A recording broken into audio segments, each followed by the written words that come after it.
Good afternoon, ladies and gentlemen. I have the pleasure to address the audience about a subject which is funding. Well, you all will wonder, why should you really be worried about funding? Well, and how does that connect with corporate social responsibility? How does that connect with what community concerns are? How does that connect with environmental protection and so forth? Well, for a country like Armenia, a project of a size that will require funding for about $200, $300, $400 million, the probabilities are very high that this financing is going to come from abroad. And when it comes from abroad, it comes from particular financial institutions that are actually expecting certain minimum standards to be applied. And if there's one message that I would like you to take away from this presentation that I'm going to give you over the next 25 minutes, that it is the following, that if international financial institutions are providing long-term funding for a long-term business, it is only possible if there is a very strong community and environmental social commitment and standards applied to the project in which they're going to provide these funds. So in a snapshot, I could almost stop here in saying, well, if financing is going to come from any of these institutions, and there are 70 around the world, that finance projects in any given sector, they will only do so if these businesses are sound from an environmental and social perspective. So who is setting the standards for those? And there are, on the one hand side, institutions like the IFC, the International Finance Corporation, part of the World Bank. There's also EBRD and other multilateral institutions that have developed these best practices. So what is IFC doing in mining? Very quickly, by regions, IFC is mostly investing in sub-Saharan Africa and in Latin America. In terms of commodities, it's mostly about gold and iron and other mineral. So there's no preference in terms of what is the mineral to be financed, because IFC will, as a long-term partner, always support mining in those destinations where there's a probability of staying for a long-term business and develop that business in a sustainable manner. In terms of activities in this part of the world, most of IFC's investments have been in the former Soviet Union, Central Asia, and we have a few ones in Northern Africa. This is a maturing portfolio, and therefore it is highly timed to finding new investment opportunities. We are currently holding one here in Armenia, which is our equity investment in Lydia. How does one access long-term capital?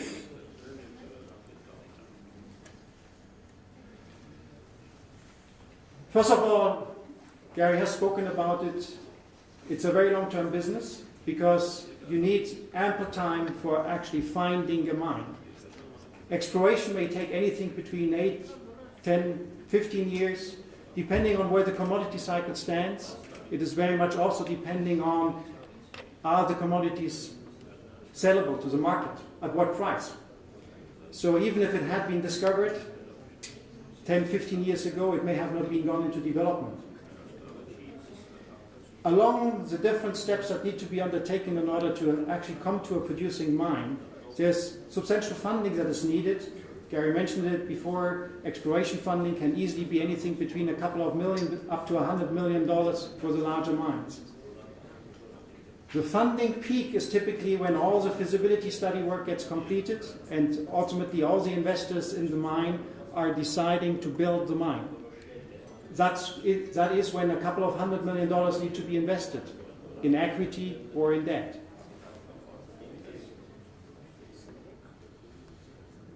Let me just highlight one institution that has been referred to as the Fraser Institute. Ernst & Young is another international consultancy company that is interviewing stakeholders in the mining industry on a regular basis.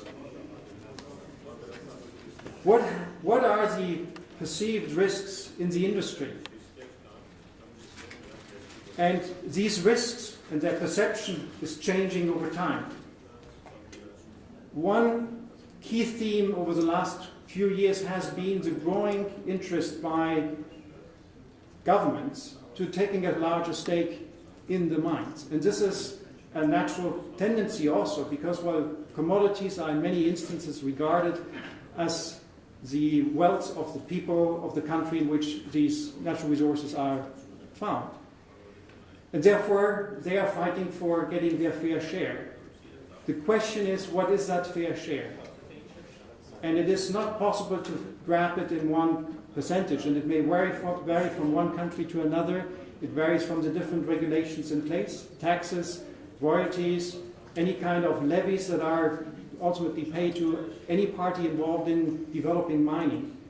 If in the end, for the investor, there's not a minimum return remaining, that project will never get developed, at least not by the private sector.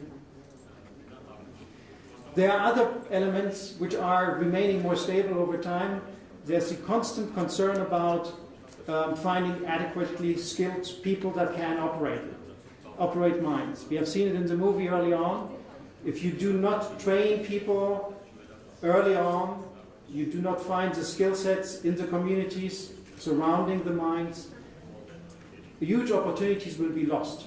And therefore, training is an essential theme that should be started early on in the mining cycle.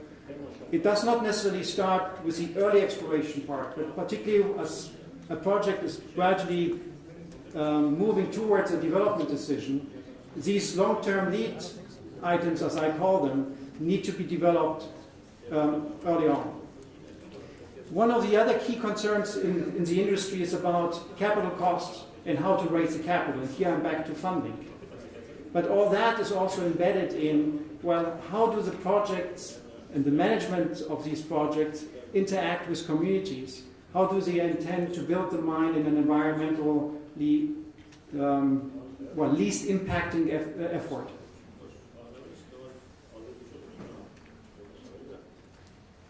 The mining industry is adapting to current demands. As we have seen it, again, from a financial perspective globally, there's currently very little interest for equity to be invested in mining. So capital raising for exploration companies has become a daunting task in the current environment. Good projects will always be able to raise money, but the lesser good ones are potentially losing out and will be getting delayed until capital is going to become available again. There's also a lack of confidence in the industry, but just resulting from the expectation that when gold prices were at 1,600 and many gold companies were reporting that the production cost, the cash cost that needs to be spent on producing 1 ounce of gold, were somewhere around $400 and $600. And everybody was just assuming, well, the difference of $1,000 is just pocketed in by the mining companies. That's not the true picture. Because while cash costs do not include the capital expenditures and the financing costs, if you're talking about several hundred millions of capital cost, well, there's a huge amount of depreciation and money that needs first to be earned before you can distribute a dividend. So the cost today to producing an ounce of gold is more in the proximity of $1,000 to $1,200, when the current gold price is about $1,300. Challenges in the mining companies are also that they need to reach a certain scale, so that we will see much more of companies that are going to merge. Management is keen and held on accountable for managing risks from an operational perspective, from a technical perspective, and again, also from an environment and social perspective as demands are changing over time. Various channels of accessing funding. I've mentioned, and I know that I'm talking to a large group of people that are not so familiar with financing, but the key factors on where you raise capital is equity from either the stock exchanges or from private investors that are willing to provide risk capital. Then you have the debt part of it, which is either bank debt or it's bonds. Mining companies in many parts of the world are still very strongly relying on bank debt. So you need to find financial institutions that are willing to provide the several hundred millions of capital that is needed. As I said early on, capital will only be provided if the project is strong in all dimensions, and I come back to that in a minute when I talk about the risk dimensions. There are a variety of other and alternative sources of funding. I'm not going to go through them one by one now, but these are essentially tools whereby in circumstances where any of the traditional markets are harder to work with in order to raise the funding, where potential other sources could be identified, domestically or internationally. So, what is a financial institution doing what am I doing when I get a proposal from an investor and saying, well, I have the greatest mine on earth, and you, IFC, you should be considering financing it? Well, we will go through all the various risk dimensions that are ultimately necessary for me to satisfy my internal management that the risks associated with spending that amount of money, I will have a chance not only to getting the money back, but also to getting a certain interest paid, or if I'm providing equity, that I can gain a certain return on that equity. So what are we looking at? Who are the partners that are involved in it? Do they have the technical capabilities? Do they have the financial means? Do they have the reputation of having built a mine somewhere else? What is the outlook for the commodity to be produced? What is the price at which the copper or the gold can be sold? And will that price be sufficient in order to, again, generate a return? But it's not just about the financial viability. It goes well beyond that. Can the project be completed on time, within a certain budget? What are the skills to operating this mine? What are the market risks?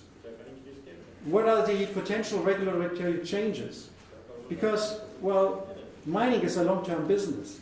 If regulation changes constantly, the investors do not have any sound basis in order to justify their funding. So capital ultimately will only be flowing if all these different risk dimensions are ultimately considered satisfactory by the investors.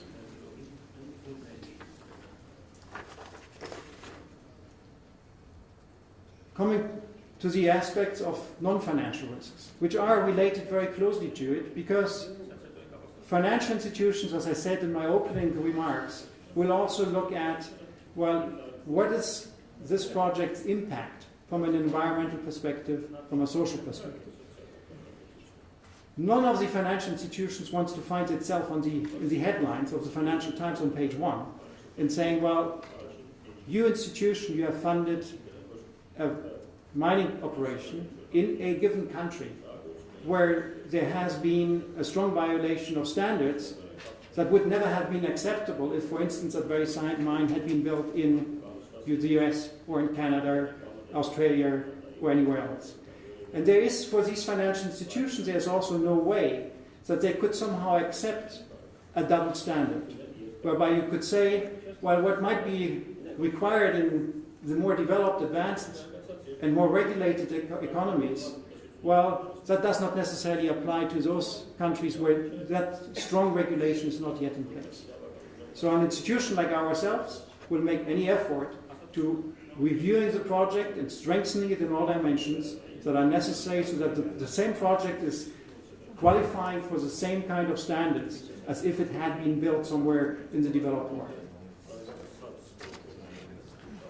So I come back to an overview. This is a little bit of an artificial one. There are certain what we call hardware challenges. How do you get access to licenses, geological data, making the discovery itself? Without the discovery there would be never a mine.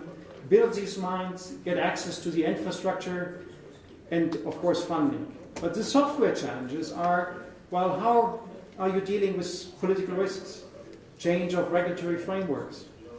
How is the bureaucracy and the government prepared for dealing with specific questions, concerns that stakeholders at large may have? How well is the regulatory framework developed specifically with respect to environment and social dimensions? Corruption is a major issue. How is it being addressed? I mentioned some of the other ones in earlier slides before. So as I said, mining is a long-term, a capital-intensive industry which requires a predictable environment. So strong government institutions can actually help to provide a framework under which funding will become available for mining. Transparency is key. Stakeholders are moving from solely towards revenue-geared perception to disclosing as many information as possible about how different stakeholders are going to benefit from the mining operation. And this is happening by not just disclosing key terms of the arrangements with the government, but increasingly also by just disclosing entire contracts. At the same time, community expectations are also on the rise. And we should therefore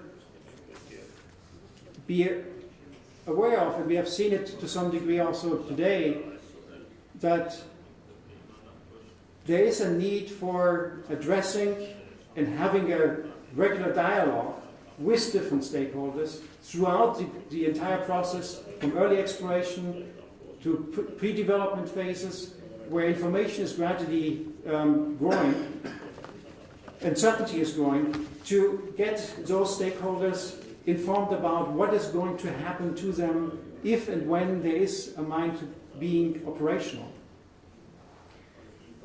And how are specific risks going to be mitigated? What are the specific benefits in terms of better education, of better health services, access to infrastructure that these communities will benefit from? And it's not the paternalistic approach whereby one should be saying, well, we believe there's a missing nursery and therefore that's how the mining company should be assisting that community. It is a process that should be owned by the stakeholders, whereby they are defining the priorities in consultation then and in a managed consultative process with other stakeholders that ultimately will have to provide the framework in order to implement the programs for it. So we are seeing globally more demands from local communities, and communication is part of that dialogue. We need to see greater benefits for those that are immediately affected from mines. And we also need to see that the compensation is given in a fair and an equally treated manner. So it means also that mining companies need to become more strategic about their thinking on how they are investing their funding of corporate social responsibility and how they engage with the local communities. It is not about huge amounts of money that mining companies need to spend on corporate social responsibility. It is looking at what are the opportunities, what are the options, what it is really that is demanded by those communities. And at times it is very simple things, just by giving access to clean water, access to power or internet, that can be easily provided. It's not about the dollar amount that is standing behind it. In this process, there are two main aspects that need to be enhanced as we go forward with modern mining developments in emerging market countries. One is the creation of local jobs and the education and training that is needed for it. And the other one is about communication. In order to, for instance, see benefits in the short term, communication is key, that people know about which kind of construction jobs or contracts will be tendered, so that people can decide on how and if, under which circumstances they would want to participate in these opportunities. There's need for an involvement of small and medium enterprises in these processes. And at the same time, the expectations need to be managed. What longer-term benefits, particularly in terms of central government revenues, can be generated. We also need to adapt our languages. So there was reference for large mining companies operating in a broad diversity of countries and regions. All of them have different cultural backgrounds, and therefore the tool set that is applied needs to be adapted to the specific circumstances and requirements of those local populations.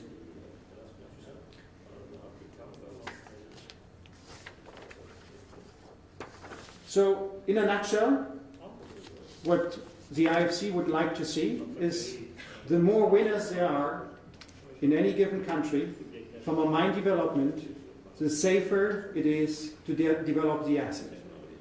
I'm not going into the details of the stakeholders because Fernando is going to talk about that later in his presentation.